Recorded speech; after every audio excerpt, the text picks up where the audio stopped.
Hey guys, it's Carly. Welcome back to Mostly Dating, a First Rounds on Media production. First Rounds on Me is a dating app that's designed to get you off your phone and on a date in real life. Head to the link in our show notes to learn more and get your first month free with the code Mostly Dating. Today we have an exciting guest. I've been so excited for this episode. We're going to have so much to get into. I'm here with Sabrina Zohar, who is a dating and relationships coach, dating expert, and host of the hit podcast, The Sabrina Zohar Show. So welcome. Hi, Carly. I'm so excited. Thank you for having me. Hi, I'm so excited too. I think I was listening to you on a few other podcasts, and actually, like, fun side note, I've said on here before, my boyfriend loves to send me people on Instagram and be like, have them on the podcast. And that's how I first heard of you. He sent you to me and he's like, you need to have her on the podcast. So here we are. I'm so excited to be chatting with you. Likewise. Thanks, boyfriend. What's up? I love it. But yeah, so I was listening to you on a couple of other podcasts over the past couple of weeks when I knew you were going to be coming on. And I think I heard you used to live in New York, right? Yeah, I was there, born and raised in Florida, like just as a kid, literally born. But I always say I grew up in New York because I moved to New York when I just turned 19. So I was like a child and then left at 31, almost 32. 31. I could do math. So I spent 12 years there. And then growing up, our entire childhood, my dad owned businesses. He had a gay club in New York. He had a bunch of the movie theaters in Midtown. Like he had a very colorful past. So we were always in New York just growing up. So to me, that's like home. And that's why I was so excited. I'm like, I know that you're in New York and I know that we're going to be having some fast talking and it's all like a safe space because I just miss my New Yorkers so fucking much. Yes. Wait, so what brought you here at 19? So the funny story is growing up, I always knew I didn't belong in Florida. Like I just never felt like home. My sister moved to New York when she turned 18. My brother, when he was done with school, he went to New York. And it was just always something every month we'd go. And I'm like, they called us like Miss New York, right? Like everybody could tell that we weren't like belonging in Florida. And so when I graduated high school, I was supposed to go to Florida State and I dropped out. I was like, I don't want to do this. It doesn't resonate with me. I don't want to do the college experience. So then I went to Santa Fe College in Gainesville. And I was like, okay, I'll just do something. School already started. What am I going to do with my life? And went through a ton of family stuff. My dad did his classic narcissistic bullshit, disowned me. It was like, oh, okay, here we go again.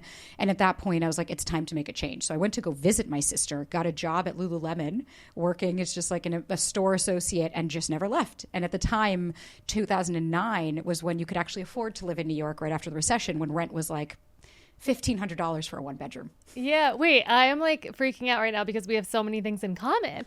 I also moved here when I was 19 in 2009, in the same year.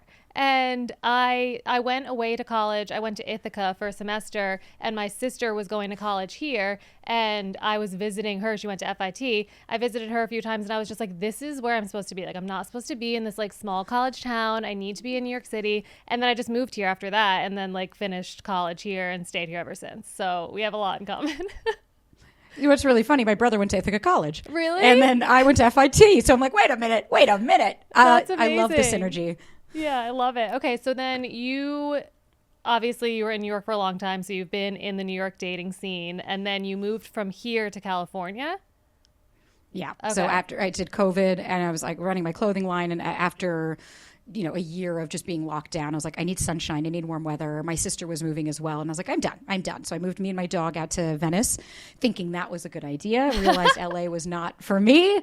Moved to San Diego. And then of course we're moving back. But I miss New York. I miss everything about it. But as you know, it's like the winters are fucking brutal. It's really tough to just, the city runs on your energy, and then just feeling constantly dysregulated. Like it just wasn't really good for my mental state anymore. But I do miss it. Are you in the city? Yeah, so I live in Brooklyn. My boyfriend lives in Meatpacking, and that's pretty much where I spend most of my time. So I'm like definitely in the city energy for sure. And I also do need breaks here and there.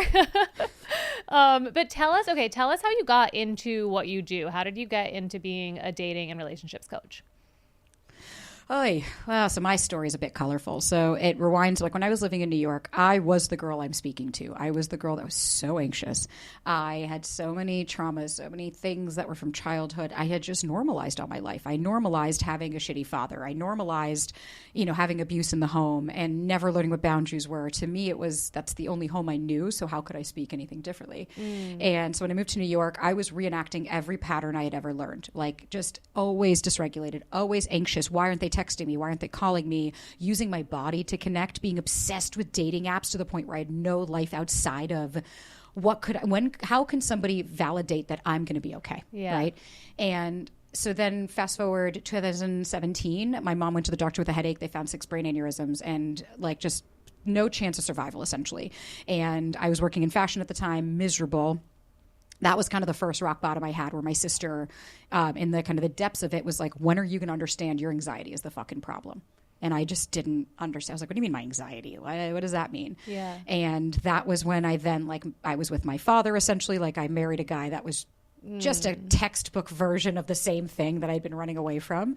And that brought us to 2019 when we broke up. I was done, divorced, move on. I don't want to be in this. I was at my rock bottom and I started therapy and started meditating, started journaling, started being like, wait, okay, they say to do all this stuff for a reason. What's the reason? Started learning about myself. And that's when inner child work started to happen. And all these different, whether it's CBT, DBT, all the different types of therapy. And I really started to become just enamored with the self-development. And so the self-awareness was the first key. And then it's like, okay, now what do you do when you're super self-aware? What's the next step? So I was just kind of a chicken without my head, running around doing my business, decided to move to California. 2021 hits. I'm dating. I started to date differently. I started to kind of realize, I'm going after emotionally unavailable people. I didn't know what that word meant. I was like, oh, weird. Okay, so that's what that is.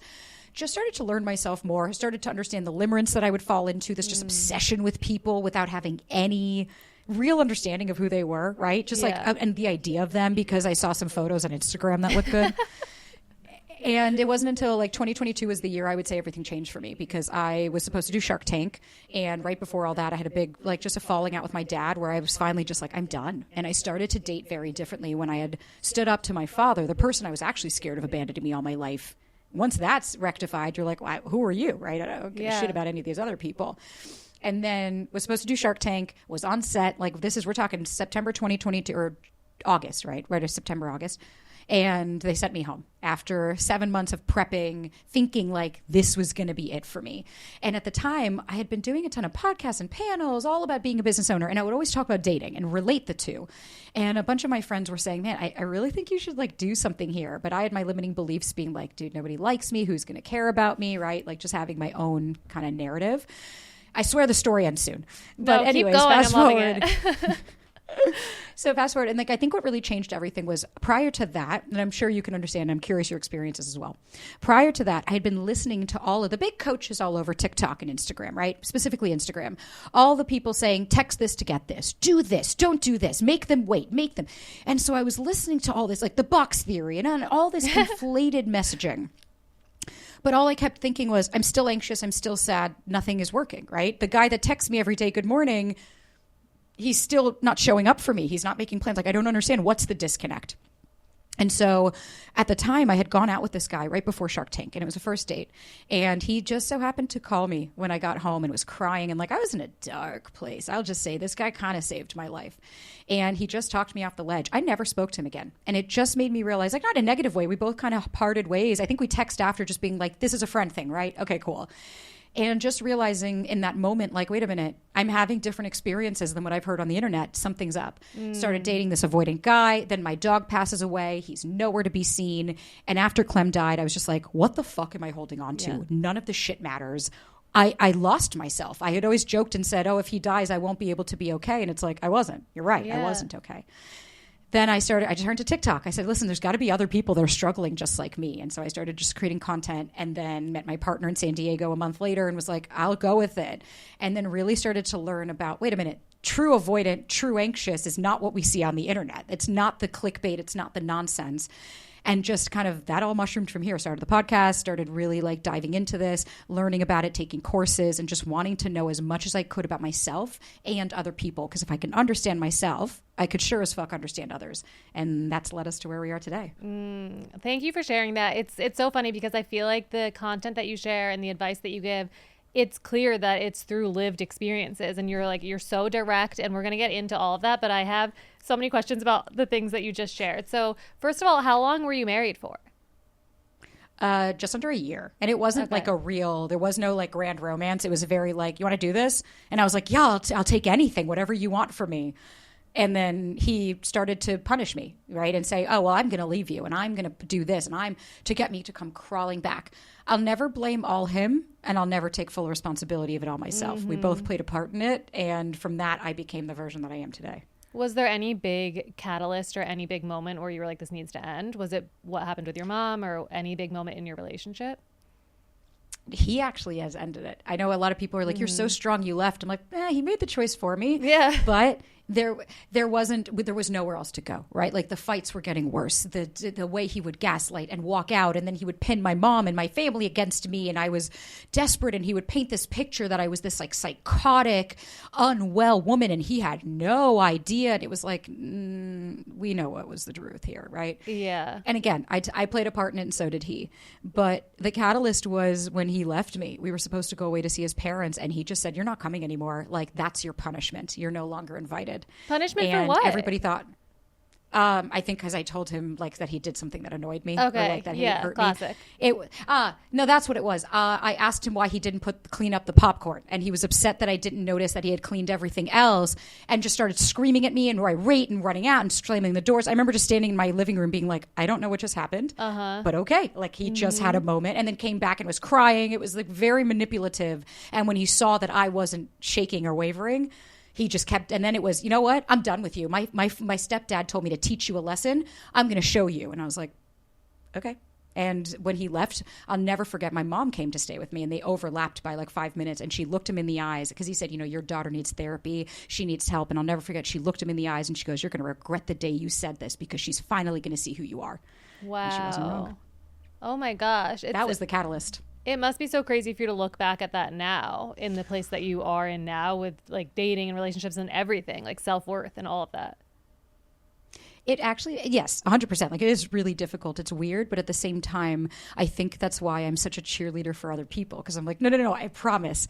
Yeah. If I could do this, you could do this. It's not easy. It took me 8 years to get to the point I'm at today, but it also had taken me 28 years to learn the bullshit that I had to undo.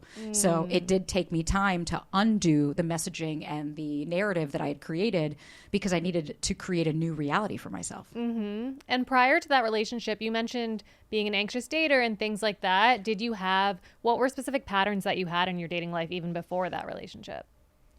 My God, I'll never forget. I texted a guy 173 times because he didn't respond, or he wanted to end it right after like 3 dates. It was like nothing. Yeah. I would text so many times. I think it was like I would get blocked. Like I just like couldn't stop. It was this incessant, I'm unsafe. Please tell me everything's going to be okay. I would hook up with a guy within 30 minutes of meeting him, just trying to be like, maybe you'll like me, right? If I can get you into bed, you're going to see how amazing I am. I self-abandoned. You said jump. I said how high. Into what fucking burrow. I'll never forget this guy I had liked. He texted me at 2:30 in the morning when he got off work to come over, and I did. I left in the middle of the city, walking down the fucking street at 2:30 in the morning, leaving my mother at home, her not knowing where I went, and sneaking in, and then like 4 a.m. I just was so used and like a piece of meat. I would take naps in the day because I was so anxious I couldn't sit still. Me and the texting, if you weren't texting me, I was like numbing with substance. I didn't understand what sit in the discomfort meant. And I was trying so hard to have everyone choose me and to change people's minds about me, that I was never actually standing in the facts that none of that worked for me. Yeah. So much of that resonates with me. I feel like I was in so many of those places too. And like, I think that is also why your content is so relatable, because so many people are like that. So many people deal with those types of things, and it takes like sometimes a rude awakening to realize that like a lot of it is on you. It's like you're putting it all on the other person, and then it's like, wait, no, like there's something that needs to change in me.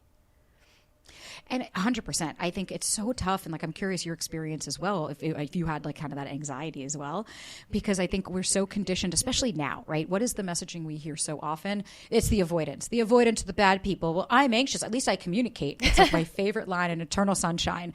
Constantly talking does not necessarily mean communicating. And I had to understand that my constant need for reassurance, my constant need for safety wasn't normal. Mm-hmm. It wasn't okay.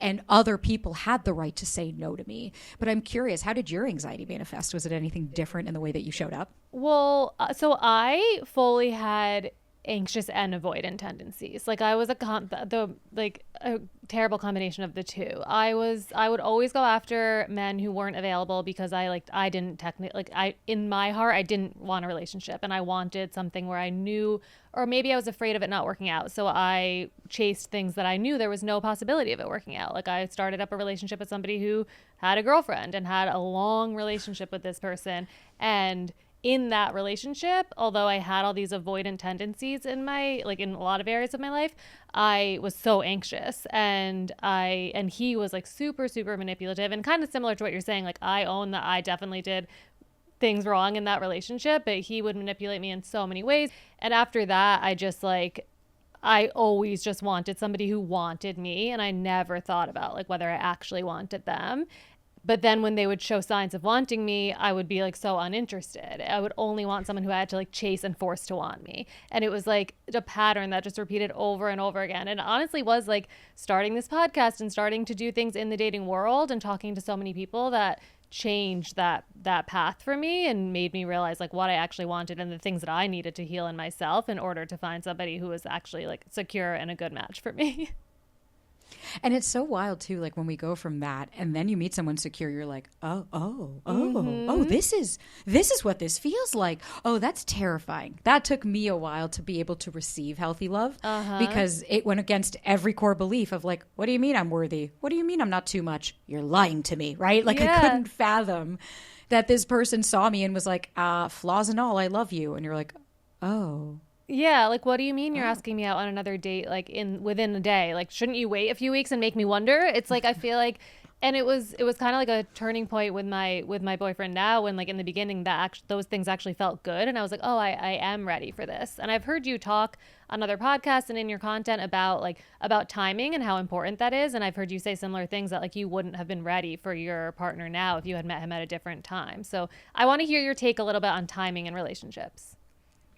My mama has always said to me when I was a kid, it is not just about love, it's proximity and timing. And Sex and the City reaffirmed that, right? The yellow cab theory. Mm-hmm. And the reason I share is because had Ryan and I met, his sister passed away by suicide in early 2022. And right prior to that, he had self-admitted, he was like, I was pushing anybody away. I hated emotions. They were terrifying to me. Fuck vulnerability. Like I was just, having my fun. Like he's 6'5", good looking guy. Like he cleaned house, right? Like not a problem for him in San Francisco to do well. And for me in that time, I was just learning what the word no meant. I was just learning what, I was finding myself. Had we met prior to me losing Clem, I definitely would have been like, oh no, he's like, ew, he's too nice, or no, like I don't feel it, right? I'm not feeling the spark. But it wasn't actually, it was my mama who changed that, because I was dating two guys. I was dating Ryan and this other guy at the same time. And she met both of them accidentally. Like it was one of those things where like she walked outside and like there they were. And she's like, oh, okay. Hey, nice to meet you. And I had the breakup text ready for Ryan for like 8 weeks. I just kept being like, I have to break up with him. I have to break up with him. I have to break up with him. And my mom kept just being like, no, you're not going to do that. And when she first she had met the other guy, and then she met him. And she was like, the other guy, get gone. I don't want to see him, done. And I said, why? And she goes, he didn't make eye contact with me. And sure enough, the guy had a slew of issues. And Ryan came in, eye contact, was zoned in. And she was the one who really said, I remember she asked me, she said, if he started to treat you like shit and you didn't hear from him for 3 days, would you want him? And I was like, oh God, yeah, I'd probably be really into it. And she goes, okay, put your phone down, go on the date, enjoy it. And I was like, wow. Okay. Because I wanted to sabotage it, right? I wanted to protect. I wanted to say, he doesn't text me every day, right? But I needed to be in a place in my life where I had the tools to say, he doesn't text me every day. That's okay. I just lost the most important thing in my life, my dog. What is this text from a guy I Right. don't care about? Versus, had we met 6 months to a year prior, I would have texted him a ton and been really anxious. And why aren't you doing this? And then he would have been like, I'm not doing this. I'm out. It's just, we sometimes have to know that it's not about love. I have had great loves in my life, and I'm sure you have too. And it doesn't discredit the partner that I have. But it's also taking a real reality here that there are 9 billion people on the planet. There's not one person that's going to just be the end all be all. So it's about knowing, have you met this person when they're ready, but also when you are? Because it doesn't matter how amazing you are. What makes someone right for you is that they're in your life at the right time, in the right headspace, in the right bandwidth for what it is that you also need. I totally agree. Were there any conversations that you and your boyfriend had early on that made you realize he was ready? Yes. And when I first met him, we went on a hike and I was like, okay, let me see. Like, what was I going to lose, right? Who gives a shit? So I asked him, like, how'd your last relationship end and what did it teach you about yourself? You know, what are things like, what does a healthy and secure relationship look like to you? How do you handle conflict? What are ways, like, how do you want someone to show up for you? And then as we started to go along, it was maybe like a month in, like I'd say like 10 or 11 dates in. You know, we were seeing each other pretty consistently every other day, you know, for, twice a week. So like every few days. Yeah. And he wasn't a big texter, right? Like he would call or FaceTime, but like even that, he's like, I don't do voice notes, like, eh. And I had one day, I was like freaking out to my mom and I'm like, but I really want to ask for more. Like I want to ask for my needs to, like I want more texting. And she was like, okay, then ask for it. And the worst that he could say is no. Yeah. And I text him and I said, hey, I was like, hope you're having a great day, blah, blah, blah. I'd love to have more communication via text in between our dates if you're open to that. And he just wrote like, hey, so good to hear from you. Like really excited that, you know, like so happy to hear that you're having a great day, whatever. And he was like, you know, thank you for asking, but I'd like to clarify why my answer is no to that. I stare at screens 9 hours a day. I am in tech. And the last thing I want to do is now take out a mini computer and be on my phone for an additional few hours when I'm trying to connect with my dog, my friends, and my family. This is nothing personal. I don't connect that way. I'll call you. I'll FaceTime you. Or how about we just make consistent plans so that you know that I'm going to show up. Let me know if that works for you. And if not, I totally respect it. Wow. At that point, I was like, panties dropped. Yes, please, sign me up. Because it showed me that he was willing to communicate. He was willing to validate my experience. He wasn't discrediting me. He was ready to make space in his life for someone else, but also maintain his boundaries and learn to say no, which to me is really fucking sexy. All of those things are so hot. And what's so funny to me is that conversation could have gone so many other ways had either of you not been direct and communicating exactly what you want and why you wanted it. But then you were both able to hear from each other instead of just like, I want you to text me more. And them being like, no, sorry. And then you kind of freaking out. Like, I feel like you both just were so straightforward. And that's what probably a big reason why your relationship worked out from the start. And that's how we've always been, truth be told. Like, I don't believe in watering yourself down. I don't know if you I watch 90 Day Fiancé. I love my trash. And there's like this new thing called soft partnering. And the one girl was like, you soft partner. Same, until I watched. I was like, what now, right? What new terminology are we talking about? And she said soft partnering. She's like, instead of the guy that she liked, instead of me like screaming and going off on him, she just goes, okay, yeah. And she like softly. And then so this guy thinks that he's getting to know her all the while. Then as they got to know each other, she starts popping off on him and being like, you have no idea what I've done for you, blah, blah. And the poor guy's like, but what are you talking about? Like, you never told me any of this. Like, wait, you've been upset with me and you didn't talk to me? She's like, well, I was soft partnering you. I didn't want to just come right out and say it. And he told her, he was like, that was for you, not for me. Like, you chose to do that. I didn't know about this. Yeah. That's where I see. And I'm sure you see it too, where like, oh, I was in a situationship. I'm scared to push them away. And it's like, the more you show up not yourself, the worse it's going to end up because you're not allowing somebody to accept you for who you are. And then I would go and say, but have you? Yeah, I have like a thing. I feel like, and I'm sure you have this too, like I feel like I just know how other people want me to show up. Like if I went on a first date with someone, I know exactly within minutes like what they want in order to have like a good time on the date or the person that they're looking for. And so I would just kind of like put myself into that box because it's like even if I could tell I wasn't really super into them, of course, like I want them to have a good time and I want them to like me. Like that was always my mindset. And the only thing that's coming out of that, even if you do end up going on more dates and turning into a relationship, is like eventually they're going to figure out who you really are. You're not that person that you're like that the face that you're putting on a date. And so you're doing a huge disservice if you're acting like a different person on early dates just because you think that's the person that they're going to like.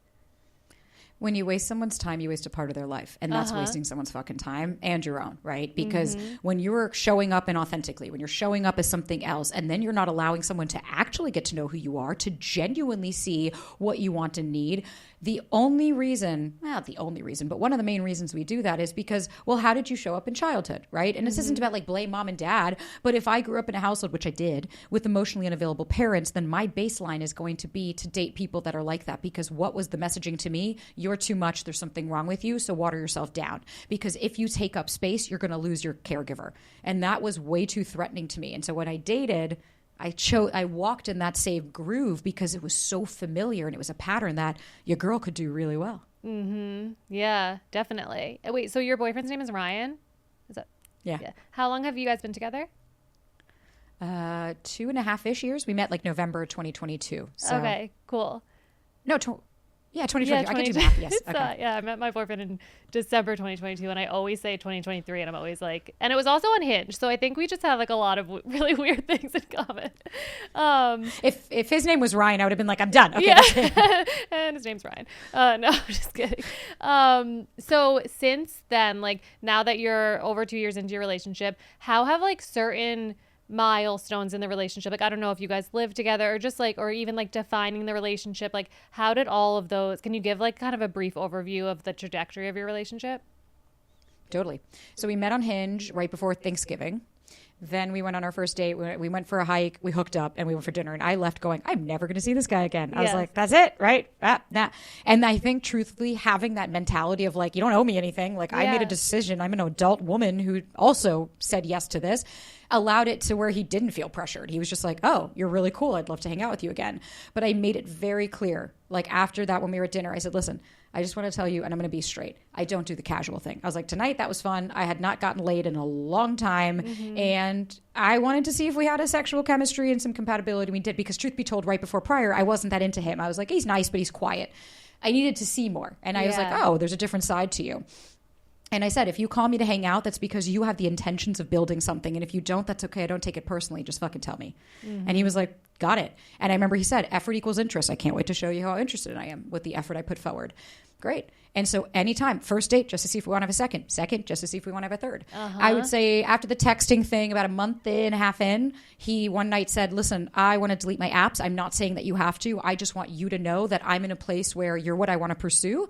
And I respect whatever decision it is that you make. Just please let me know safety wise for intimacy.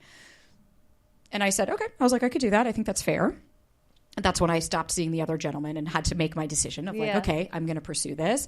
And then about 3 months, he asked me to be his girlfriend like 2 weeks later. And I said, no. I was like, I'm not ready. I don't think I know you well enough. And I'm not interested in just being in a relationship. I want to be in the right one for me.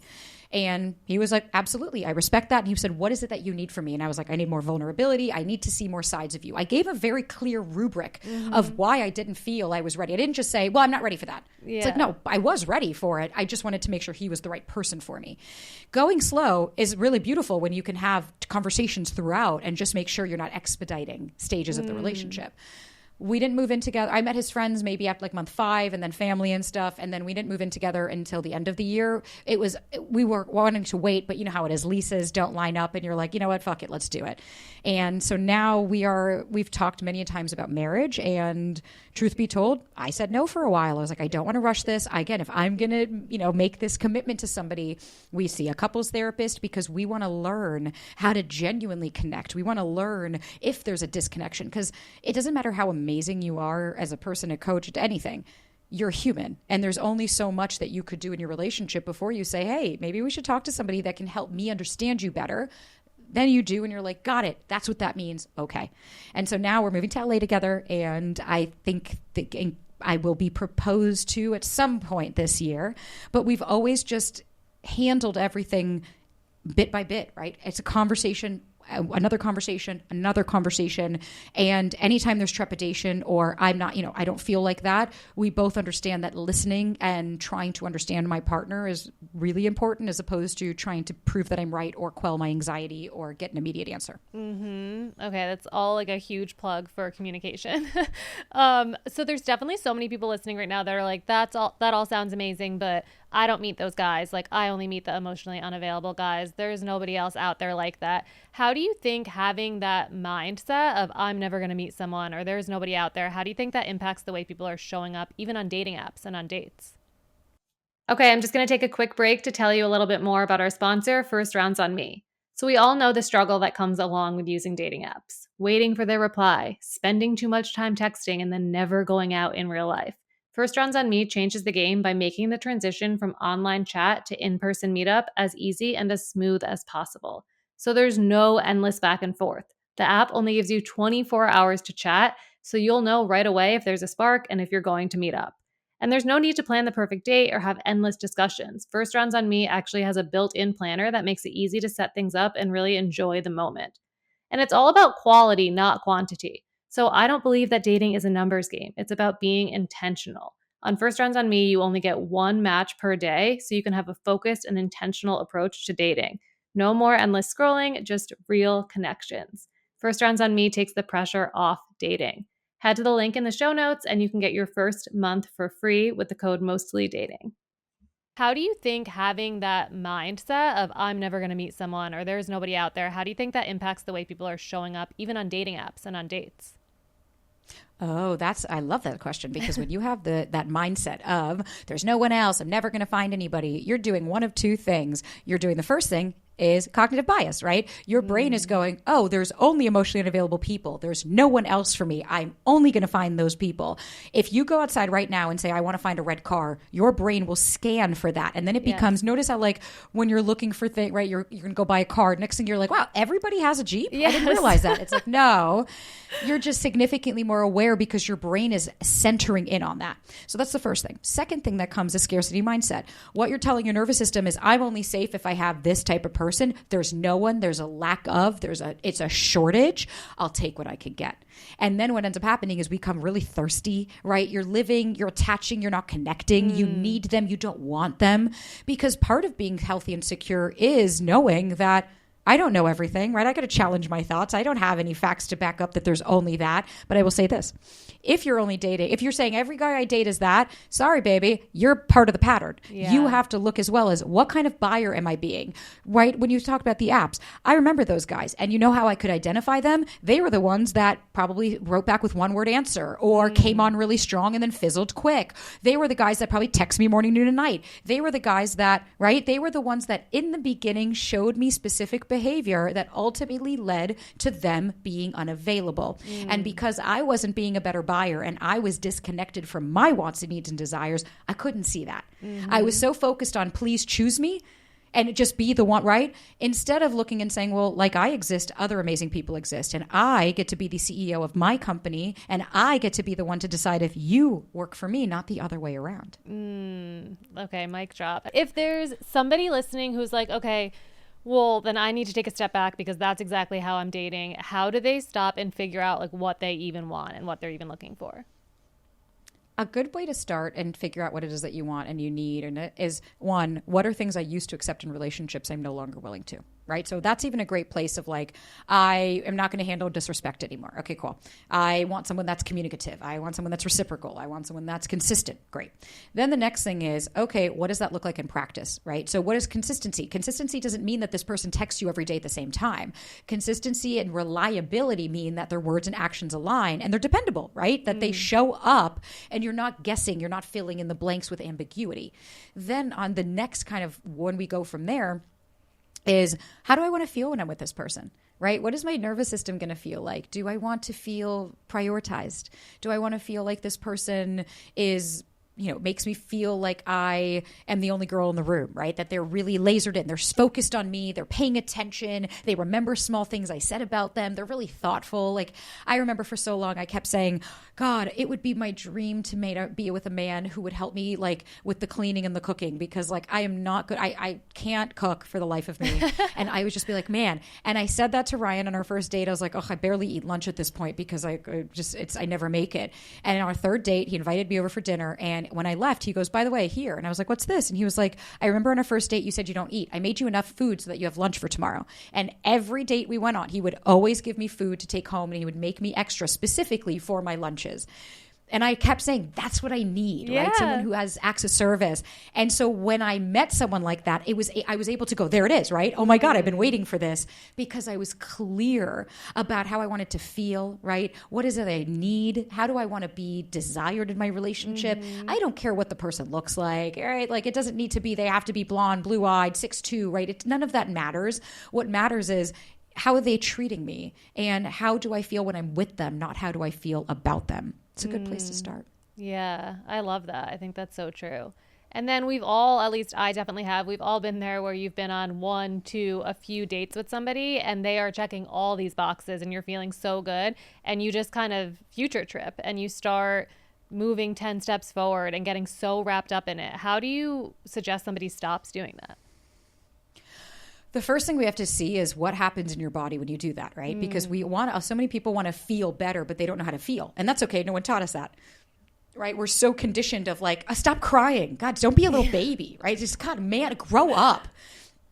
But very rarely have we stopped and said, oh, wait, but how does that make me feel, right? Like, what's coming up for me, or where's my narrative going, or, right? And so, like, because what happens is it's called the halo effect. And essentially, when you see 1 or 2 nice things that you like about someone, you whitewash, and all of a sudden, everything about them becomes amazing. So maybe they're nice to the waiters and they are wealthy. So all of a sudden, you're like, oh my God, they must be the most thoughtful person, and they're so generous to everybody. And look, they're going to take care of me. And it's like, no. That person just could have been a former waitstaff, right? And like now knows how to treat specific people. And so what we want to do is, 1, make them a real person. We have to challenge the narrative when we start to say, oh my God, but there are all these things and we could do this, and stop yourself and be like, whoa, my shoulders are really tense. Whoa, I'm sweating right now. Okay, I'm dysregulated. I'm creating narratives. I'm filling in the blank with the ambiguity. Second, what is them being all of these things? What does that say about me? Right? So if I've conflated this person of he's all this and they're this and they're this and they're this, oh, then that means what? I'm getting validation from it, or I'm amazing because they're choosing me. Because I've had that where you meet somebody and you're like, this is incredible. Like, I remember this one guy, we went on like 5 or 6 dates in the same week. And like, it was because he was in town. Yeah. And my best friend was in town visiting me from New York. She was with me. And she met him. And I remember she left going, either this is the love of your life or we're getting played. And I remember just consistently saying, this is a really good act, right? Like, I constantly had to remind myself, like, Sabrina, you have been played before. Let him show you that this is consistent. I had to stop myself and be really aware of like, whoa, you're creating narratives. Holy shit, you just thought about your wedding. Okay, we don't want to do that, right? And it's just about looking and saying, how old do I feel when I start to say all these things? Don't I sound like a teenager in middle school being like, oh my God, Mom, I met him. He's the one. We're going to get married. And your mom's like, you're 13. No, you didn't, right? Sometimes we have to look and say, who's driving the car, so that I can be the adult and say, baby, I know you're excited, but we want to make sure that this guy doesn't disappoint us like so many have. And what matters is that we feel comfortable and safe with them, not that they choose us. So why don't we go slow? Why don't we, right? It's really, how do I talk to myself? What are my coping mechanisms? What is my self-soothing? Am I checking my phone every 2.5 seconds, wondering if they text me? Those are the things you kind of want to start looking at. Yeah. How old did you feel when you were thinking those things is like the best way to think about it, because it's true. If you're planning your wedding, like, you're not 14. This is not like, you're not going to be planning your wedding after 2 dates. I love that. Another thing that I think just comes up so much, and I'm sure with people that you work with also, is moving on and getting over something that was never even really a relationship. So even myself, probably one of the hardest breakups I had was like, I never even called that person my boyfriend. It was someone I was talking to. It was somebody who I was just like seeing, a situationship. But it was so hard because I was mourning like what could have been. So what advice do you have for someone who's trying to get over something that never even really played out? Couple of things. One, we only obsess over people that don't make us feel safe. Because if this person were all of those amazing things, then you probably would have been in the relationship with them. Right. So it's also about being really realistic and saying, what did I like about them? Right? Like, that's even a first place to start of like, okay, list me 5 things about them that made them so unique and special. Probably a lot of it is, okay, then you start to fill it out and be like, hey, what facts do I have to back this up? Because the reason it's so hard to get over something that wasn't is because it never was, right? There's so much space for fantasy and where could this go? And then we get on these dopamine addiction loops and we're just on this subconscious spiral of, but they didn't give me a chance, right? Because more often than not, when we get obsessive, look at the language. If they had given me a chance, maybe we could have been something. What was wrong with me that they didn't choose me? I don't understand, but I did everything I could and they still didn't. So it was never about them. It was about what comes up for you, and that rejection sensitivity. Okay, that's a very different story. That is exactly what it is, because I did have relationships, especially in my like young 20s, where I would be like, no, just give it a chance. I promise. Like, if we just give this a chance, it's going to be amazing. And like, if he just realizes and tries being in a relationship with me, like, it's going to be the best thing ever. And that is turning it on yourself. It's like, if he just decides to choose me and decides that I'm worthy, then it's all going to be great. And then you play out that scenario over and over again. That's where that obsession, because when we go on these addiction loops, right, our brain, then we start to look, and like, you have to remember too, when you end something, you're going through withdrawal. Your body is no longer having them. And so when we're on this spiral and you're just constantly going back on, and then these anxious loops, right, that keep your brain, you're on the same thought process over and over. Like, I have my one client, I love her. She has this one guy, and this guy has breadcrumbs is like a nice fucking way to say what this guy has been doing to her. Like, there has been zero effort, but every time he sees her, he says, let's hang out. And he's very sweet to her, and he'll text her, but then he does nothing. He stood her up, want nothing.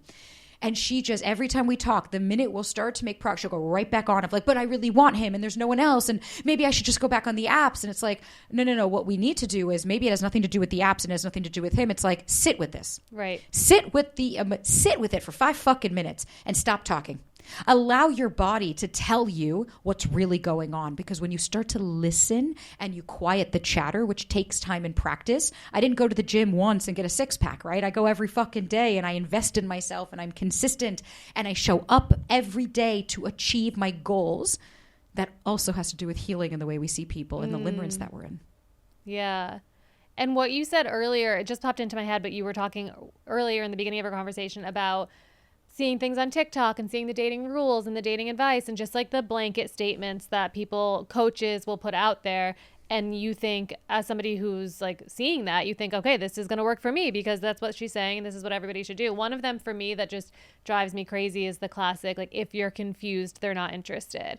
And it just is like, to me, I'm like, if you're confused, you need to communicate. If you're confused, you guys need to have a conversation. It's not, if you're confused, like, oh, I guess I'll move on. And I truly think hearing that advice at some point in my life, like, did make me just like move on from something that we could have just had a conversation and maybe cleared that up. So are there any of those types of blanket statements that like really get to you?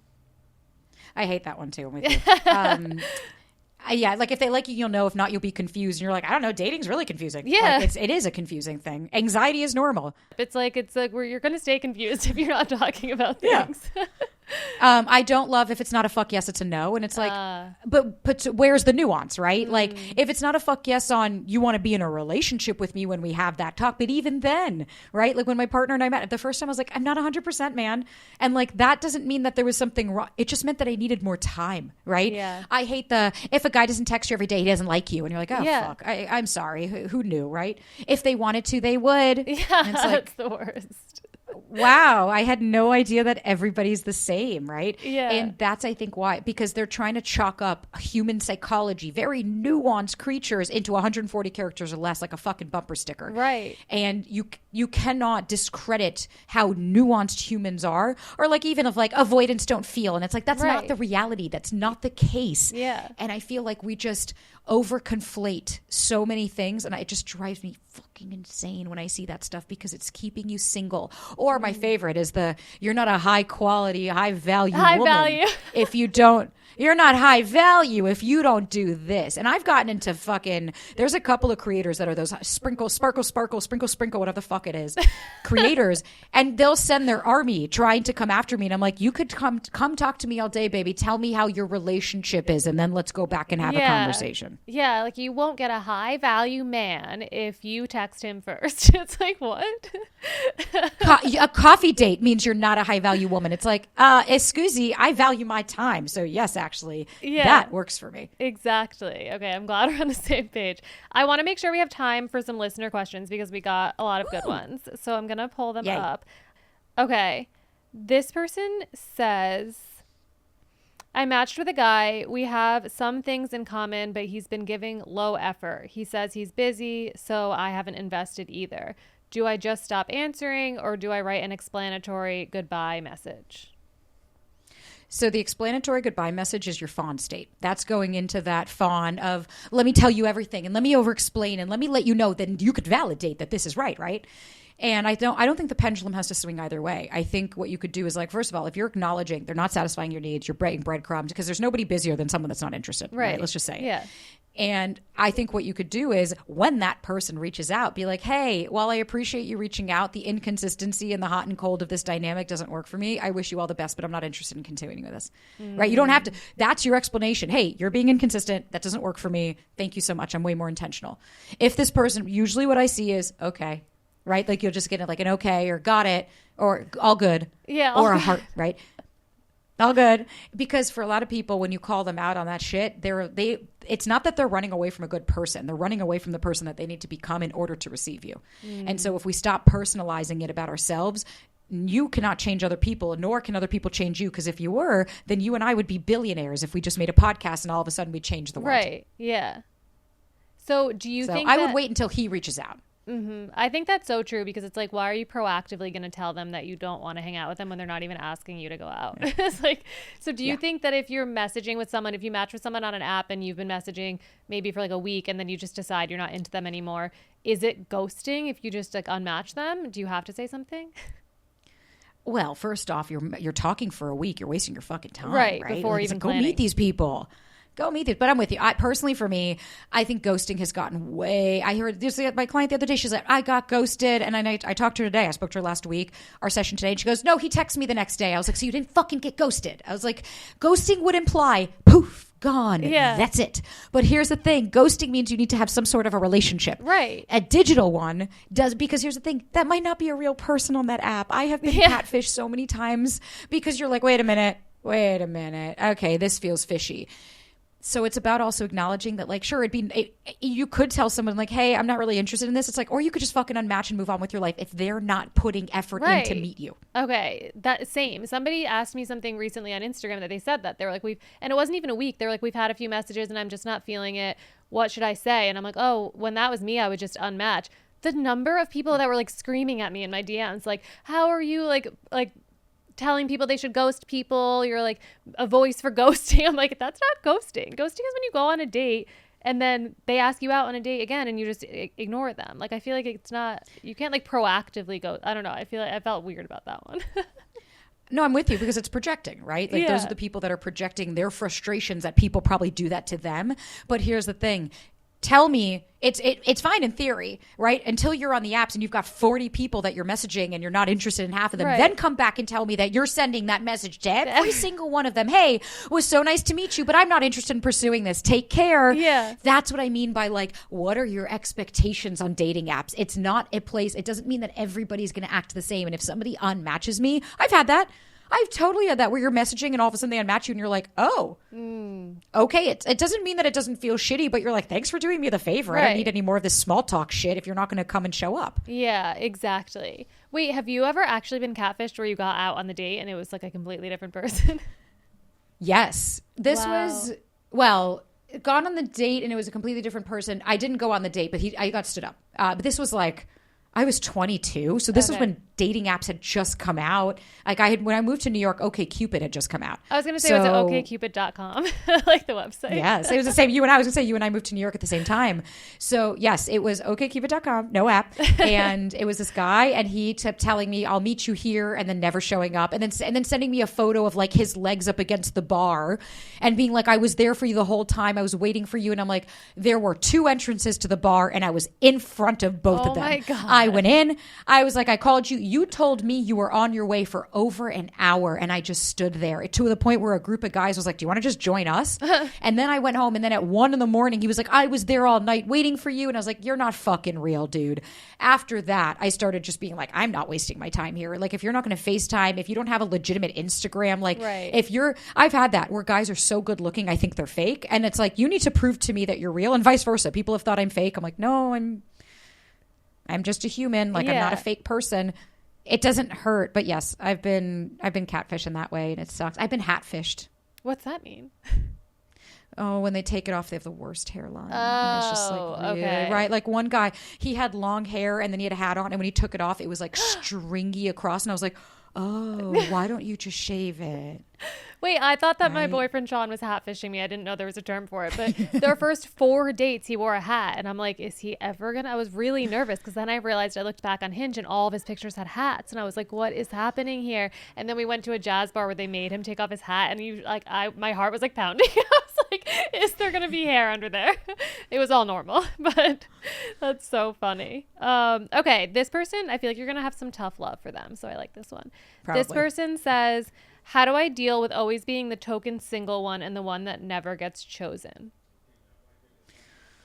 We have to reframe some shit here, right? Because, right, always and never. Always. So this is black and white thinking. I'm always the token one. It's like historically, you've never been in a relationship. You've never dated anybody. You've never had anybody in your life. Your friends have never been single, right? You start to go, okay, so we're not seeing it accurately. And what I would say is, okay, what's the narrative you're telling yourself about? What's the story you've convinced yourself about the problem that you are, right? You're the black sheep. Nobody ever wants to commit to you. I would probably call bullshit and say, no. Look at the pattern of the people that you're dating. Because one, sure, I was the single one in the group for a long time. And yeah, you know why it was really tough is because I was embarrassed to tell them the stories I was going through. I was embarrassed to go, sorry, another one didn't work out, because what did that say about me? It wasn't the fact that I was the token single one. That's fun. I like to be able to be, see ya, I'm going to go home and sleep alone. Fuck you. Right? Or, cool, I get to go out to the bar and flirt with a bunch of boys while you're shacked down. So there are positives to it, right? Or I get to go and enjoy my time alone. Sorry, you have to go to Christmas with your partner. So I would start to say, what's the narrative and how are you showing up? If you're consistently meeting people that never want to commit to you, then there's a disconnect here, because you should be finding that out significantly earlier than 6 months later finding out that they don't want anything with you. Yeah, 100%. Okay, this person says, oh, this is a little longer. What do we do with someone who's afraid of titles? Had the DTR talk, said we could be together for years potentially, but doesn't feel the need to label it. Says it just adds stress. Is this person an avoidant? No, it has nothing to do with avoidant. Fucking run. Stop diagnosing people. It has nothing to do with avoidant. Stop it. It's enough. I'm tired of this shit. That person is emotionally unavailable and doesn't want commitment, because labels equal they have to show up. They have to commit to you. They have to be accountable to things. Stop diagnosing it as, are they avoidant? No, that doesn't work for me. I don't want to be with somebody who doesn't want to commit to me, because someone that says, I don't do titles, I don't do labels, it adds too much pressure, means, i.e., I have to show up differently once I have a different title, and I don't want to put any different work. This is what you're getting. Yeah, and there's a difference, like you were saying with Ryan. You didn't there was a point when you didn't want him to be like officially your boyfriend yet. You didn't say, I don't like titles. That wasn't why. You had reasons why you weren't ready to be there yet. Like this person saying, I don't like titles, is saying they're never going to be your boyfriend. Like this is never going to be a relationship. Run away. They're never anybody's. Yeah, I was going to say, I was like, run, just run. That would be my suggestion of like, hey, that doesn't work for me. Titles do mean something to me, because that means that we have a relation. That means that we owe each other something. And that's really important to me. Mm-hmm. Okay. Is there such thing as sharing too much about yourself early in dating? 100%. Oversharing is very much a real thing, and people often overshare because it forces intimacy, right? Oh, but look how close we are. Look how much I've shared with you. And they try to do that closeness and to create a sense of safety. Mystery is really fucking sexy. You don't need to share. You don't have to tell somebody about your trauma and your childhood in 3 dates, right? You don't have to tell someone your insecurities. Like you want to be able to think of this as like a contract negotiation. I share a little. Okay, you're showing me that I can trust you. I share a little bit more, right? It's very conditional, because the point of dating is to get to know somebody, not to rush and expedite and then be like, okay, now do you pick me, right? Okay, you know everything now. Now choose me. Now, what I would say is, mystery, like distance creates desire. Have some mystery, not intentionally, not where you're like, I'm not going to share this with you, but you don't need to be telling somebody what you did all day, right? You could just be like, hey, I had a really great day. I'll see you on the date and we'll talk more. Or if someone says, hey, tell me about your childhood. And if you're like, I don't feel comfortable sharing that quite off the bat, but I'd love to get there in time. What you're doing is you're setting a boundary. Let's see if this person respects it. Because you know what narcissists love to do? They love to take all of the oversharing and go, ooh, thank you, ammunition. I'll use that later. Yeah. And I would honestly say that it goes both ways. Like, do you think it would be kind of a red flag if somebody that you're dating is oversharing on early dates? Like, I think that I've had 100%. a lot of people who are like, we went out, the date was amazing. He told me so much about himself, and then he just never called me again. It's like them opening up isn't a sign that they want to be in a relationship with you. No, a lot of people use it as free therapy. Right, exactly. Right? Like you're a person that's sitting there, you're listening, you're nodding, you're asking questions, like you're their fucking therapist. And then they leave. And what we also have to remember is two conflicting thoughts. You can have an amazing date and go, that was so much fun. This person's great. They're not my person. Right. Right? This isn't a connection that like, I'm not going to marry this person, but how much fun they were. Yeah. That doesn't mean that there's anything wrong with you. That just means that maybe this person likes this and you're that. Okay, so then it wasn't a match. What I want to see, and that's why I hate this, like, we had a 15-hour date. It's like, that doesn't mean shit. That person was trying to see if they were going to get laid, man. Right. Like, they had a good time because they were there. Take it for what it is. First date, just to see if you want to have a second date. Yeah, we can all have fun with people that we don't want to date. Like, I have friends. That's what that is. Like... Thank you. Right? I was like, friends, colleagues, events. Like, how many people in the world do you get offended that every single one of your friends doesn't want to have sex with you or date you? Like, no, you don't. So it's the same with dating and people, but it hits that core wound, and that's what we want to work on. Yeah. Okay. We kind of talked about this a little bit, but I guess if we can sum it up into advice for this person. She says, I've known a guy for 3 days. I'm struggling not to get ahead of myself. How can I reel it in and not fantasize so much? Consistently remind yourself, I've known him for 3 days. I don't know anything about this person. I am creating narratives. What's happening in my body when I start to think about this person? What pedestal? What's the story I've created about them? What does that story then mean about me if I get them or don't get them? What's happening is she's telling her nervous system, I'm only safe if I have them. And so your nervous system is like, oh my God, okay, we have to have them because you're not going to be safe otherwise. Versus, I don't fucking know who this person is, right? I have a very full life. I have a robust, beautiful social life. I'm dating multiple people, right? That's why I like to date multiple people. It doesn't mean you don't have to sleep with multiple people. But if you're going out with someone and you're like, oh my God, I can't eat, I can't sleep, I keep thinking about them every single day. It's like, that's dysregulation. And so maybe we should focus on our nervous system, right? That's why I have a nervous system course for that, because it's so important to learn how to self-regulate and be able to stop and say, hey, maybe journal, right? What are the things I'm creating this fantasy about? What do I know about him? Like, I had a guy that I was obsessed with, and I created all these castles in the sky of like what it meant if he chose me and what all the things that we could do and the careers that we could build. And really what it came down to was I didn't feel like people respected me in this town. I didn't feel like where I'd lived anybody put me as a priority. And so I figured if he did, then I'd be cool because the cool guy chose me. And then look, I'm valuable. Then you have to take me seriously. I was going to ask you about about him. I thought I remembered you had a nervous system course. I feel like that would be a really good one for people dealing with this type of thing, which is a lot of people. I've 100%. definitely been there. Okay, let's do one more. Okay. Let's end on a relationshipy one. This person says he said he wanted to propose 4 months ago. How to not be disappointed that it hasn't happened yet.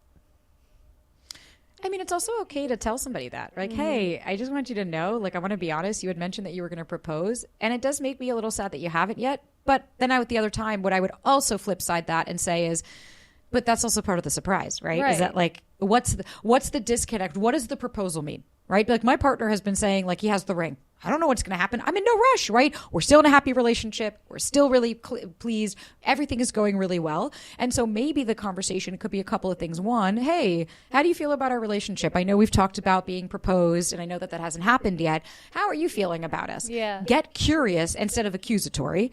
And then second, maybe that's also sitting in the discomfort of like, okay, they said they're going to propose. Well, they just haven't yet, right? Maybe they haven't gotten the ring back. Maybe they're still trying to figure it out. Maybe they're trying to plan the perfect thing. Maybe they need the weather to change so that they could do the grand thing, right? Like, Ryan had this whole proposal planned, and then LA got on fire, so he couldn't do it. And now he was like, okay, we're going to wait till after we move, right? And it's like a whole thing. And it's like, perfect. I'm in no rush. It's okay to communicate and say, you know what? I'd really love, like, or tell the person, I know you mentioned 4 months ago that we were going to get proposed to. I'd really love that to happen in 2025. I don't want to rush you, and I know that that's your pace, but I want you to know that if we don't by the end of the year, I think we should have a conversation of maybe just seeing if we don't align anymore on our future. Yeah, we can get ourselves so worked up where it can be as simple as that. Like, you can just say that simple statement, and it doesn't have to be months of you being anxious inside your head. 100%. And creating narratives with that ambiguity and filling in the blanks of like all of these things when the homeboy could be have proposed by now by the time we even talk about this, and we wouldn't know, because we have to allow people to be who they are and then see if that works for us without trying to force it or, contrive it. Yeah. Did you guys talk about like if you wanted it to be a surprise and things like that leading up to just in the conversations about getting engaged? Yeah, I don't hide. Like I told him exactly the ring I want. I told him the shop I liked. Like we went and saw them together. Then he took my sister to go design it. We've talked about like the other day, he said, he was like, yes, I was going to propose because we put the conversation on hold for a minute. I told him I wasn't ready for that yet because we were having just some internal things that we needed to work through. And then we did, like we were able to find our groove and work through it. And so we had that conversation literally 2 nights ago. He was like, he like turned the TV off and I was like, oh, you're looking me in the eyes. Okay, this means something. And he was like, he said it. He's like, I want to pick back up on the conversation. I want to marry you. I want you to be my partner for life, but I also want to respect you. And he was like, do you feel ready for us to pick that conversation back up? Or do you want to hold off? And I said, no, I'm ready for that. And he said, the irony was I was going to do this proposal for you. And I literally stopped. I said, oh, could you share with me? And he goes, I'm not going to do that plan. And he said, I wanted to take you on the hike that we went on when we first like started dating and propose. And I said, oh, no, thank you. And he was like, what? And I said, that's not what I want. I was like, I don't care about hiking. I was like, that's your thing. You give it. I don't give a fuck about it. And I said, I want this to be a memory. I want this to be a moment. And I explained to him 3 of my friends how their partner did it. And he was like, oh, okay. So you want something like that. And I said, yes, I do. Yeah. Because my partner can't read my mind. He's not going to have any idea that I don't want to hike unless I tell him, no, please don't propose to me on a hike. It's okay, right? I think a lot of people would say, but that takes it away. I'm not telling them. It's like, then be ready to be disappointed because they cannot read your mind and just know what it is that you want. Yeah. I always say like, it's not a bad thing to have to tell somebody what you want. It's actually good because that's the way you're going to get it. Like no one's going to be able to read your mind. And that happens in early dating and in a relationship. And I guess everything happens for a reason because that didn't pan out because of the fires. And then you guys were able to have that conversation. So, okay. I feel like I could talk to you for another hour, but it suddenly flew by. So can you tell everybody where they can find you, how they can listen to your podcast and take your courses and everything like that? Yeah, thanks, man. I appreciate you having me, and thank you for creating a space. That was a fun conversation. So SabrinaZohar.com. You can join me at the foundation course, the nervous system course, or the breakup course, whatever you guys need. And then you could listen to the Sabrina Zohar Show, where I talk to a camera for 35 minutes and go off on totally different random topics. I've just been doing more solos these days, and it's a really fun community to connect. And the Sabrina Zohar Show on Instagram, and if TikTok is still around, Sabrina.Zohar. So all the places and on YouTube, my name will take you there. Amazing. Thank you so much. This was great.